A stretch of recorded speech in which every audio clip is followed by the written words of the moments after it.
నమస్తే, welcome to యూహెచ్వి. భారతదేశాన్ని ప్రపంచంలోని అగ్రదేశాలకు పోటీగా నిలిపిన ఘనత ప్రధాని మోడీకే దక్కుతుంది. ఆయన 11 ఏళ్ల పాలనలో మోడీ దేశ అభివృద్ధికి పాటుపడిన తీరు ఇతర దేశాలకు ఆదర్శం. అలాంటి మోడీని గద్దెదించేందుకు కుట్ర జరుగుతోందనే ప్రచారం జరుగుతోంది. ఈ ఆరోపణల వెనుక నిజమెంత అనే విషయానికి వస్తే మాత్రం ముందుగా బంగ్లాదేశ్ గురించి చెప్పుకోవాలి. బంగ్లాదేశ్లో షేక్ హసీనా ప్రధానిగా ఉన్నన్ని రోజులు బాగానే ఉంది. అభివృద్ధి కూడా బాగానే జరిగింది. కాంగ్రెస్, ఇతర ప్రతిపక్షాలు బంగ్లాదేశ్ అభివృద్ధి అంకెలను చూపిస్తూ మోడీ ప్రభుత్వాన్ని విమర్శించేవారు. అయితే ఆ ప్రతిపక్ష బ్యాచ్ ఇప్పుడు బంగ్లాదేశ్ పేరు కూడా ఎత్తటం లేదు. ఎందుకంటే బంగ్లాదేశ్లో హసీనా సర్కార్ను దింపి అమెరికా డీప్ స్టేట్ వ్యక్తి మొహమ్మద్ యూనస్ తాత్కాలిక ప్రధాని అయ్యేలా చేశారు.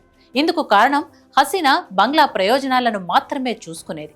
డీప్ స్టేట్ చెప్పినట్లు నడుచుకోలేదు. అందుకే అక్కడి విద్యార్థులు సామాన్యులను రెచ్చగొట్టి హసీనా ఎన్నిక మీద అనుమానాలు రేకెత్తించి మిలిటరీ సాయంతో ఆమెను సాగనంపారు.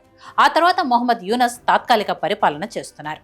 ఈయన చేతిలో బంగ్లాదేశ్ పరిస్థితి అగమ్యగోచరంగా మారింది. బియ్యం కావాలంటూ భారత్ అడుక్కుంటుంది.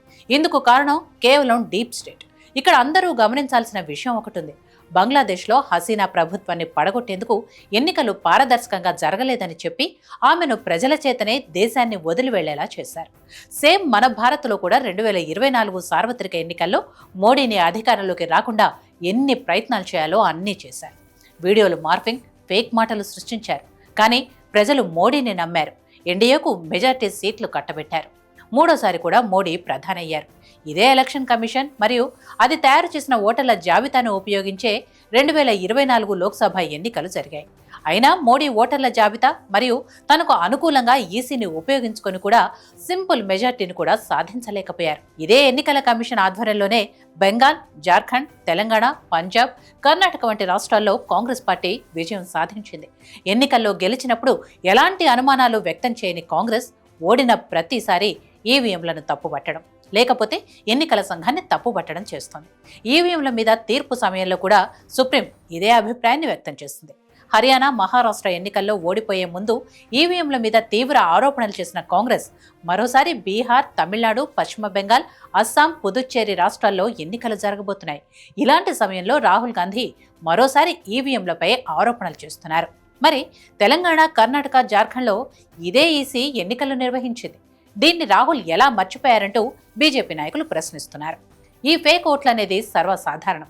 ఎందుకంటే ప్రజలు ఒక ప్రాంతం నుంచి మరో ప్రాంతానికి వలస వెళ్లినప్పుడు కొత్త ఓటర్ ఐడి తీసుకుంటున్నారు, కానీ పాత ఓటర్ల కార్డును రద్దు చేసుకోవటం లేదు.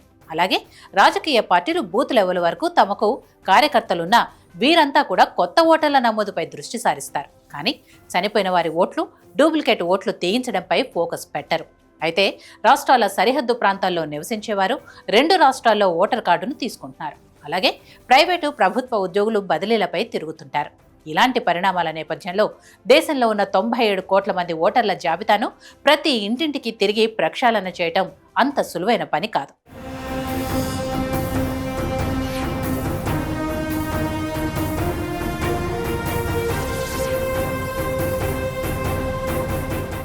అందుకే ఎన్నికల ముందు ఈసీ ఒక తాత్కాలిక ఓటర్ల జాబితాను ప్రకటించి దానిలో తప్పులుంటే చెప్పమని రాజకీయ పార్టీలకు అవకాశం ఇచ్చిన తర్వాత వారి అభ్యంతరాలను పరిగణలోకి తీసుకొని ఫైనల్ లిస్టు ప్రకటిస్తుంది. ఎన్నికల ఫలితాలు వచ్చిన తర్వాత కోర్టుకు వెళ్లే వెసులుబాటు కూడా ఉంటుంది. ఇవన్నీ ఉపయోగించుకోకుండా కేవలం కేంద్ర ప్రభుత్వాన్ని అప్రదిష్ట పాలు చేసే క్రమంలో ఎన్నికల కమిషన్ మీద బురద చల్లుతూ కేంద్ర ప్రభుత్వంతో ఈసీ కుమ్మక్కై ఓటర్ల జాబితాను తారుమారు చేస్తుందని, ఈసీపై అనుమానాలు రేకెత్తించడం పూర్తి బాధ్యత రాహిత్యమని పలువురు రాజకీయ విశ్లేషకులు అంటున్నారు. 2018 మధ్యప్రదేశ్ ఎన్నికల సమయంలో ఇలాగే ఓటర్ జాబితాలో గణనీయమైన అవకతవకలున్నాయని, సుమారు 60 లక్షల ఫేక్ ఓటర్ కార్డులో ఎంట్రీలున్నాయని అప్పటి మధ్యప్రదేశ్ కాంగ్రెస్ అధ్యక్షుడు కమల్నాథ్ ఆరోపించారు. అంతేకాకుండా సుప్రీంకోర్టు కూడా వెళ్లాడు.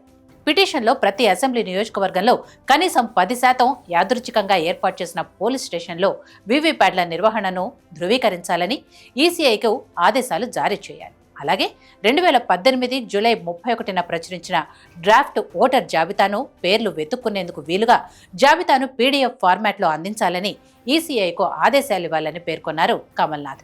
వీటిపై విచారణ చేపట్టిన సుప్రీంకోర్టు ఎన్నికల మాన్యువల్లోని క్లాజ్ 11.2, 2.2 వివరించి టెక్స్ట్ మోడ్ అనేది ఫోటోలు మినహాయించడాన్ని సూచిస్తుందని, పీడీఎఫ్లోకి మార్చడం కుదరదని తేల్చి చెప్పింది. ఈ నేపథ్యంలోనే తాజాగా మరోసారి రాహుల్ గాంధీ ఇలాంటి ఆరోపణలే చేశారు. దీంతో ఆయనకు ఈసీ నోటీసులు ఇచ్చింది. నిజంగా అవకతవకలు జరిగాయనుకుంటే తామిచ్చిన డిక్లరేషన్పై సంతకం చేయాలని ఈసీ కోరింది. లేదంటే క్షమాపణ చెప్పాలని కూడా చెప్పింది. ఈ క్రమంలోనే కర్ణాటక ఈసీ వద్దకు డిప్యూటీ సీఎం డీకే శివకుమార్ వెళ్లి ఓటర్ల అవకతవకలపై ఫిర్యాదు చేశారు. వివరాలను తర్వాత అందజేస్తామని అక్కడి అధికారులకు చెప్పారు. ఆ తర్వాత అవకతవకలు జరగలేదని తేలితే మేము దేనికైనా సిద్ధమని శివకుమార్ అన్నారు. మరోవైపు బీహార్లో ఈసీ ఈ ఫేక్ ఓటర్లను తొలగించేందుకు సర్ ప్రక్రియ చేపట్టింది. ఈ క్రమంలో తమ అనుకూల ఓట్లను ఈసీ తీసేస్తుందని కాంగ్రెస్ ఆరోపిస్తోంది. ఫేక్ ఓటర్లు ఉన్నారని చెబుతోంది వాళ్లే. మళ్లీ తమ అనుకూల ఓట్లను తీస్తుందని వాదిస్తుంది కూడా వాళ్లే. అర్థమవుతోంది కదా, ఎలాగైతే బంగ్లాదేశ్లో హసీనాను గద్దెదించేందుకు డీప్ స్టేట్ పాలిటిక్స్ చేసిందో భారత్లో కూడా అదే జరుగుతోంది. కానీ ఇక్కడ అందరూ గుర్తుంచుకోవాల్సింది ఏంటంటే, బంగ్లా ప్రజలంతా అమాయకులు మాత్రం మన దేశ ప్రజలు కాదు. ఆలోచిస్తారు. దేనికి గొడవ చేయాలి, దేనికి చేయకూడదు, ఏ విషయంలో ప్రభుత్వానికి మద్దతుగా నిలబడాలి, ముఖ్యంగా నీటి మూటల్లాంటి ఆరోపణలు నమ్మేందుకు ప్రజలు సిద్ధంగా లేరు.